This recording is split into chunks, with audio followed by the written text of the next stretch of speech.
Eu escolhi esse tema de ética porque hoje eu acho que dentro do que, do que a gente está vivendo, dentro do contexto do país, esse é um adjetivo hoje que ele tem sido muito bombardeado.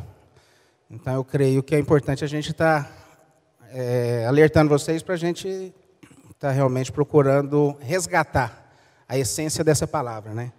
O que a gente tem vivido aí, o que a gente acompanha, o que a gente vê na mídia aí é totalmente, realmente contrário, né? Muito mais deslealdade que se vê do que realmente ética.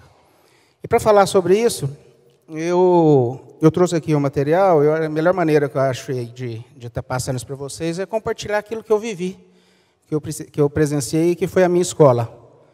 Então, acho que é uma maneira mais simples de passar. E eu trouxe algum material também, só para estar mostrando um pouquinho do mercado para vocês, para acrescentar. Mas eu acho que a melhor maneira didática de passar, eu escolhi esse roteiro aqui, espero que agrade a todos. Vamos lá, tudo começou, foi lá, a empresa tudo começou com esses dois caras aí, né? São os dois fundadores. Eles começaram essa história em 1962, aqui, meu pai e meu tio. E isso começou, o começo da história, na verdade, foi em 58, quando eles abriram essa primeira loja, foi em Rio Verde, Goiás, que foi a primeira loja que eles abriram, Sociedade, Autopeças Gomide. Meu tio trabalhava aqui em Uberlândia, chamava na Real Autopeças, e o meu pai foi para Rio Verde e abriu essa loja. Um ano depois, eles abriram mais uma loja em Jataí, e em 62, quando eles definiram que ia tocar os negócios, já com 2 lojas, meu tio ia sair, cada um ia tocar uma, eles foram convidados para vir para a Real. Quando meu tio foi pedir conta, eles não quiseram, falaram assim, não, fala o seguinte, vem ser sócio nosso aqui, porque vocês tocam esse negócio, nós não queremos mais. E aqui vale a pena contar uma historinha aqui, porque todo mundo a gente sempre responde muito essa pergunta, por que Real Motopeças, se vocês não trabalham com peças de moto? E realmente ela chamava Real Autopeças. A Real Autopeças, na verdade, ela era um almoxerifado do Real Expresso, aquela antiga empresa de ônibus. E quando eles compraram, a Real Expresso não quis vender o nome. Então não pôde ficar com Real Autopeças. E naquela época, quando eles compraram, deram tudo que tinha, ficaram devendo mais um pouco. Então a maneira que eles acharam mais barata de resolver esse problema, como o luminoso era muito grande, né, foi trocar só as 2 letras. Então se trocou o A e o U pelo M e o O. E aí a história começou a desenvolver. Quando se atentou, o nome já era forte, já estava aí e nunca mais voltou. Então são as peculiaridades aí que eu acho que vale a pena se comentar. Só falar um pouquinho, a gente sempre trabalhou, o nome sempre foi Real Motopeças, né? Essa marca, hoje nós temos 3 marcas, e há 2 anos atrás nós definimos criar uma marca-mãe de grupo para melhorar a integração dentro da empresa. Porque com 3 marcas a gente percebeu que às vezes estava tendo algumas inconformidades, alguma dificuldade de entendimento. Então nós criamos a marca-mãe, em cima grupo. Então nós temos aqui hoje a Real com 53 anos, a marca de Zap tem 29 e a marca Real Acessórios tem 6 anos. Aí são nossas, né, missão, valores, visão e valores. Vocês podem observar que no valores, né, a primeira palavra que a gente trabalha é a ética. Na visão é ser o melhor e não o maior. E aí cada um faz a sua leitura. Onde nós estamos instalados, né, as unidades, a matriz, né, em 62, aí na frente o ano da inauguração de cada unidade. Então hoje nós estamos com 16 unidades no total, a matriz mais 15 filiais, esparramados pelo Brasil. Isso aí depois com a mudança, veio de substituição tributária, todas essas mudanças nós somos obrigados a estar instalando em cada estado. Hoje nossos clientes são 18 mil, que para quem que nós opcionalmente trabalhamos, né, para quem nós vendemos. Nossos concorrentes não respeitam necessariamente isso aí. Tá? Às vezes ele pula o canal, eles acabam fazendo a venda para o consumidor final. E nós, dentro da nossa política de trabalho, nós procuramos respeitar isso aqui. Tá? E a gente realmente vende só para isso, porque nós atuamos somente no atacado. Colaboradores hoje, nós temos 1.020, dentro desses 1.020, 635 são forças de venda. Trabalhamos com aproximadamente 22 mil itens em estoque. Aqui nossas ações sociais, projeto Crescer, foi um projeto que nasceu, que nós queríamos melhorar o conhecimento do nível escolar dos nossos colaboradores. E foi iniciado primeiramente com nós montamos uma escola interna, deu a oportunidade para o pessoal fechar o primeiro grau, e depois no ano seguinte fizemos o segundo grau. E hoje esse projeto ele contempla mais a formação para a equipe de liderança a nível de universidade e de pós-graduação. Então ele ainda continua, nós conseguimos realmente um ganho e um benefício muito grande com isso. Projeto Integrar, que é a inclusão de pessoas com necessidade, né? Hoje nós estamos, o cadeirante nós não temos mais, temos uma dificuldade até de achar no mercado. Nós já tivemos um funcionário lá que trabalhou conosco por 6 anos. E hoje, devido ao benefício que o governo dá, muitas das vezes ele prefere ter o benefício e trabalhar no mercado informal do que se ter um registro na carteira e perder esse benefício. Então, hoje, basicamente, a gente está muito forte em cima de surdo, mudo e de deficiente intelectual. Nós temos também, né, o Natal Solidário, campanha do Agasalho. A gente observou que essas ações ajudam muito os nossos funcionários. O pessoal, muitas vezes, tem vontade de colaborar, mas, às vezes, não tem o canal. Então, através disso aqui, nós percebemos que a participação do pessoal ela é muito ativa, né, e movimentou muita gente voluntário para depois fazer as entregas no fim de semana, e a gente acaba fazendo um bem para a sociedade. Nós temos o selo Amigo da Juventude, que é a empregabilidade aí que a gente chama lá de menor aprendiz, né, que são os jovens aí de 14 anos, a partir de 14 anos. E temos um trabalho hoje, que foi batizado de Rede Cultural Real, que não sei se vocês já tiveram oportunidade, as primeiras chama Carolina Cordeiro, o filho dela chama Pedro, é um trabalho, ela faz uma dança com ele, o filho tem uma doença rara, uma síndrome, e ele não movimenta nenhum órgão. E ela descobriu a felicidade dele na dança. Então ela faz uma apresentação, ela está dentro desse projeto nosso, cultural, de patrocínio. Ela faz as apresentações em escolas públicas, sempre voltado para esse público. E temos também oficinas culturais, onde tem coral, circo, uma série de atividades para as crianças carentes também. Essa foto aí foi uma foto nosso final de ano, que eles foram lá para apresentar o coral. Falar um pouquinho para vocês só de mercado, vocês né, alguns dados que a gente tem acesso. Isso é agora de março de 2015. Tá, aí da frota, vocês podem vir de ano a ano, desde 2007. Ela vem mostrando a evolução até 2014. Aí vem segmentado, né? Automóvel comercial leve seria caminhonetes e SUVs, para vocês entenderem, caminhões e ônibus. Então, é uma frota bastante significante, vem um aumento aí bem específico nos últimos anos, né? E aí a gente mostro para vocês por segmento. Lembrando que a nossa atuação, nós só trabalhamos nesse mercado de automóveis e comerciais leves. Nós não atuamos em linha pesada. Aqui mostra a divisão por estado. Tá, que vocês podem observar uma concentração muito grande. São Paulo, 36, quase 37% da frota. Esse número já foi maior, era 40%. Tá, vem caindo um pouco. Mas aqui se você pegar aqui praticamente, né, em 7 estados, nós estamos aqui em 5 estados, nós estamos com quase 73% da frota. Então, existe uma concentração muito grande aí, até o estado do Paraná. Ela é separada entre nacional e importado, observa o crescimento de importado, né, que vem, nos últimos anos, vem tendo um crescimento acima da média. A participação dele também vem aumentando. E aqui, para ter uma visão com relação ao combustível, né, entre gasolina e flex. O mais importante aí é realmente a queda, né, dos motores a gasolina, que em 2005 era praticamente 70% dessa frota. Você vê como o crescimento do flex foi grande, foi rápido. E ali mostra, no quadro menor, mostra ali o diesel, né? Mesmo com o aumento aí da entrada no mercado dessas SUVs aí, mas ainda o mercado de automóveis ainda é maior, então a participação dele vem caindo.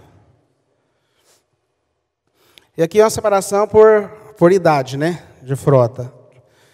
Então a tendência disso é vir caindo. Curiosamente, nesse último ano, em automóveis, a idade da frota ela aumentou por 2 meses. Então isso mostra, na verdade, que o sucateamento foi menor. O pessoal ainda está segurando mais o carro antigo, né? mesmo com a entrada muito forte do carro novo no mercado, ainda o pessoal está mantendo o carro antigo, não está sendo sucateado. A nossa atuação, basicamente, ela fica até 15 anos, mais ou menos. Do 16 a 20 anos já é um mercado que foge um pouco do nosso... já não é muito o nosso mercado de atuação, porque o pessoal já começa a buscar em cima de ferro velho ou peça recondicionada, aí já começa a ter um outro mercado que nós não atuamos. E aqui só o gráfico de habitantes, veículos por habitante. Né, de 2004, eram 8 veículos, 1 por habitante. Em 2014, já são 4,9. Então, é uma evolução bem considerável para o nosso país. E agora eu vou falar um pouquinho sobre o nosso tema, sobre ética. Né? Então, do dicionário, vou pegar aí a descrição mais simples que eu achei. Então, muito forte aqui, em cima de caráter e comportamento. E além disso aqui, né, além de caráter e comportamento, eu agreguei alguma coisa aqui que eu acho que está ligado em cima dessa, acho que vocês concordam comigo. Né? Nós podemos falar um pouco também de valores, de princípios e de justiça. Aqui eu quero aproveitar, então, e entrar dentro daquilo que realmente que eu vivi, que eu aprendi, que foi a minha escola. Então, eu fui agraciado, né, não só eu, quanto meus irmãos, meus primos, de ter nascido dentro daquela família, dos 2 fundadores que estão ali. Então, dentro do que a gente viveu, dentro de tudo que eles começaram, desde o início que a gente participou, nós começamos todos a trabalhar novos, né, na faixa de 14 anos, todo mundo integrou dentro da empresa. Então, não foi só escutar eles falar, não foi só de conselho ou de sermão. Foi em cima daquilo nós podemos presenciar e podemos ver aquilo que, de fato, realmente eles faziam. Então, me lembro, eu, né, jovem ainda, muito imaturo, então, começando a participar de algumas reuniões, de algumas decisões mais, eu ficava um pouco incredulizado com aquilo que eu via. Né? Numa situação onde a deslealdade, a venda informal, aquela questão de venda meia nota, né, aquele mercado muito nervoso, muito voltado para isso, né, totalmente antiético, vamos dizer, e a gente percebia que o comportamento deles, né, era realmente sempre estar naquela linha de procurar trabalhar em cima do que é certo, do que é correto. Então, eu me lembro também, tem algumas frases até que me marcavam muito, dentro do que eu vivenciei com eles. Eu me lembro que numa das reuniões, fechamento de imposto de renda, então vinha aquele fechamento, fazia a conta, aquele absurdo.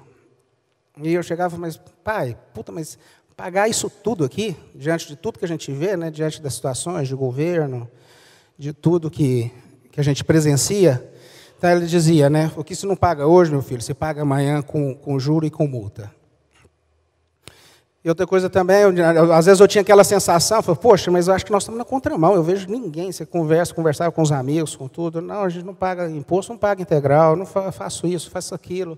Quer dizer, todos, né, procedimentos, normas que realmente eram fora do que é correto, né, do que seria ético. E ele muitas vezes me respondia, em alguma dessas minhas indagações, ele me respondeu, falou assim, nós vamos fazer a nossa parte correta. Se os outros não fazem, não tem, mas nós vamos fazer a nossa correta. Então, tudo isso são coisas que a gente vai presenciando, e até eu amadurecer e entender isso, né, então eu tive vários questionamentos. E acho que o que mais que é importante, que eu queria alertar vocês e queria mostrar, o desafio que nós temos hoje, dentro de tanta diversidade, de tudo que a gente tem vivido nesse mundo de hoje, é de passar para essa nova geração, para os nossos filhos, o valor realmente dessas palavras, desses adjetivos. Porque isso está sendo bombardeado, na verdade, eles querem descaracterizar. Na verdade, tudo que se vê, tudo que se prega, né, principalmente, infelizmente, o governo que a gente tem, é para tentar, de alguma forma, descaracterizar isso. Então, acho que vale a gente estar atento naquilo tudo que a gente vê. Então, é normal você ver alguém não cumprir um compromisso, fazer um compromisso com você, né, você faz uma compra, a pessoa não te entrega, ou ele te dá o cano, você vende uma coisa, você não recebe. E muitas das vezes a gente está falando dentro do nosso ambiente, dentro de casa, fala, meu filho, isso é normal, isso acontece. Então, não que o normal, nós temos que tomar muito cuidado nisso, porque isso está acontecendo realmente, está com acontecendo com muita frequência, mas não é correto, gente. É isso que nós temos que alertar. Isso não é certo. Então, nós temos que lembrar que essa geração, ela tem muito, eu acho que falta uma referência, né? E nós tivemos realmente essa oportunidade de viver, de ter uma referência dentro, né, no caso, não só na empresa, quanto, né, em casa, dentro do lar. Isso eu estendo, meus irmãos, meus primos, que nós vivenciamos isso. E eu me preocupo um pouco, eu acho que se isso realmente está passando para essa geração de hoje. Eu acho que vale lembrar, você pega, você imagina, se alguém tiver filhos aqui de 12 anos, são meninos que estão convivendo, que simplesmente só conhecem um governo, somente o governo do PT. E qual a referência que ele está tendo? Quais são os valores? Quais são as crenças dele? Se isso não for colocado dentro de casa, se isso não for explicado, se isso não for passado ou exemplificado, ele vai ficar com o conceito do que ele está vendo na mídia. De repente, você vai no governo, cria-se uma comissão de ética. Poxa, como diz minha sogra, né? Menos, usar uma palavra dessa, dentro de tanta coisa que a gente vê dentro do governo, né? Então, acho que nós temos que estar muito atentos para estar passando realmente isso para eles. Então, eu queria deixar assim, algumas reflexões para a gente pensar com relação a isso, a referência, tudo aquilo que a gente está passando para os nossos filhos, para que a gente faça a nossa parte, né? Como eu já escutei. Então, uma das coisas que eu pus é, você tem negociado seus valores, porque dentro do que eu passei aqui para vocês, né, tudo aquilo que ficou muito forte para mim foi isso, porque, na verdade, dentro do mercado hoje, desse bombardeio de desonestidade, quanta coisa eu vi, né, e presenciei e ouvi, muitas vezes, os fundadores falarem não para aquela situação. Então, situações onde poderia ter um volume de venda muito grande, em troca algum benefício para aquele comprador ou para aquela empresa, né? E a gente presenciava que não, esse tipo de venda nós não fazemos, esse tipo de acordo nós não fazemos. Então, o que a gente percebe é que desde o início eles nunca negociaram os valores deles. Então, isso ficou muito forte para nós. Então, a gente pensar, você está negociando, dentro de casa você está passando essa mensagem para quem convive com você, dentro da sua empresa, seja você proprietário, seja você o líder, porque nós sabemos que o líder ele é o exemplo, né? Então, quem está ali, seja a gente como pai, seja como o líder dentro da empresa, quem está abaixo da gente, realmente o que eles mais observam é o exemplo. Como você quer ser reconhecido? Porque uma das coisas para mim que ficou muito forte, que a gente trabalha, porque a equipe de venda é quem mais pressiona dentro da empresa. Então, muitas vendas foram se perdidas porque nós não participávamos daquele modelo, daquele formato que era proposto.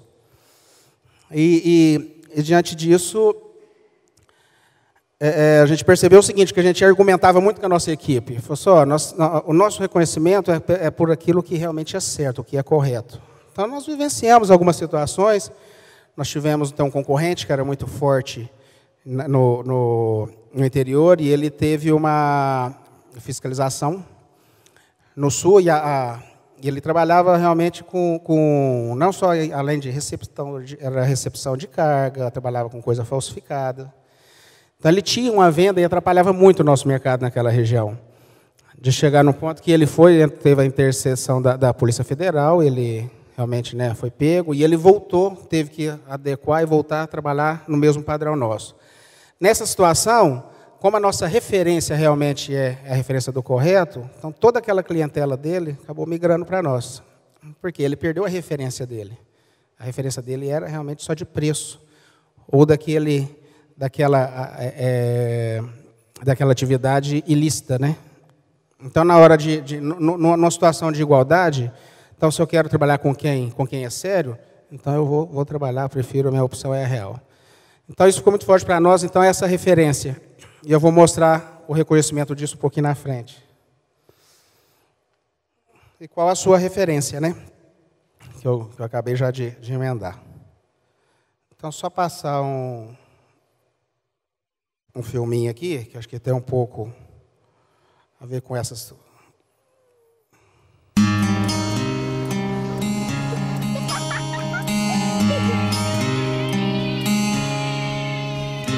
Mais um é sempre mais que dois. Uma andorinha só não faz verão. Quem tem amigo tem tudo. Estes são ditados verdadeiros, como a sabedoria popular. O que há de comum entre eles? Eles falam de relacionamentos. Logo descobrimos que a base de um relacionamento é um elemento essencial, a confiança. Confiança não se constrói apenas com sorrisos ou palavras. Mais do que isso, alguém em quem podemos confiar precisa nos transmitir transparência, integridade e respeito. Ter a confiança de alguém nem sempre é fácil. É por isso que dizemos que confiança precisa ser conquistada. Quem já construiu os alicerces de um relacionamento com base na confiança sabe que sensação indescritível é essa. Sabe também que tão difícil quanto a conquista é o trabalho para manter o que já se conquistou. E é aí que chega a hora do grande salto.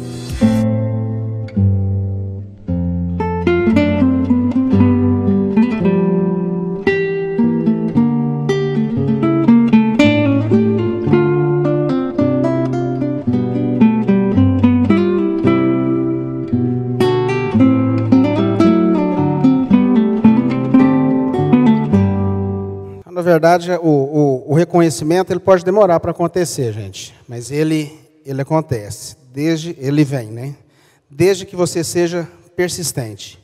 Existe no nosso segmento um jornal que aqui tem, ele é focado, não é só do setorizado, vamos dizer, e ele é o jornal que tem a maior tiragem, né, e que tem a maior influência dentro do nosso segmento, e ele faz uma pesquisa anual, que ele vai no varejo, né, e entrevista todos os nossos clientes, que seriam. Em cima disso aí, ele já tem há 10 anos que ele vem fazendo essa premiação, e ele mede ali, ele tem uma série de quesitos onde é medido, essa pesquisa é feita em duas fases. Então, ela vem primeiro quesitos em cima do que é em cima de peça, linhas de produto, quem é melhor em injeção, quem é o melhor em freio, em suspensão, e depois a parte de serviço também. Tudo isso depois é contemplado, ele tem a premiação por quesito, e depois tem a soma geral, aonde tem a maior premiação, que é o reconhecimento do melhor distribuidor nesse mercado. Então, pautando tudo isso, né, que a gente vem pela questão que fala de realmente não negociar os valores e realmente traçar um objetivo e ir em cima daquilo e ser reconhecido dessa maneira. Então, aconteceu em 2013, nessa premiação, nós fomos primeiro colocado em 9 quesitos. Mas nós não ganhamos a premiação geral em pontuação, nós ficamos em segundo lugar. Aconteceu em 2014, aí nós conquistamos, nós ficamos com 10 premiações, e tivemos a premiação, a mais importante, que é a classificação geral, e fomos reconhecidos como o melhor distribuidor. Então, isso eu acho que vem muito de encontro, eu queria compartilhar isso para vocês, mostrar, que às vezes você pode ficar na sensação seguinte, de que, será que eu fazendo correto dessa maneira, eu vou conseguir avançar, eu vou evoluir? Então, o resultado está aqui. Então, de um trabalho, pode demorar, esse trabalho começou 53 anos atrás, mas os frutos estão sendo colhidos agora, e o reconhecimento está aí, e com referência realmente, com reconhecimento de que realmente de uma empresa séria, que não negocia os seus valores. Então a reflexão que eu queria deixar para vocês é isso, você tem negociado os seus valores, né? Você tem passado essa mensagem dentro de casa para os seus filhos, né? Você não está deixando nada para pagar depois, está pagando tudo agora, está fazendo tudo em dia. Então cabe aí cada um fazer a sua reflexão, e era o recado que eu queria dar para vocês, e deixar só essa frase aí. Obrigado pela atenção de todos.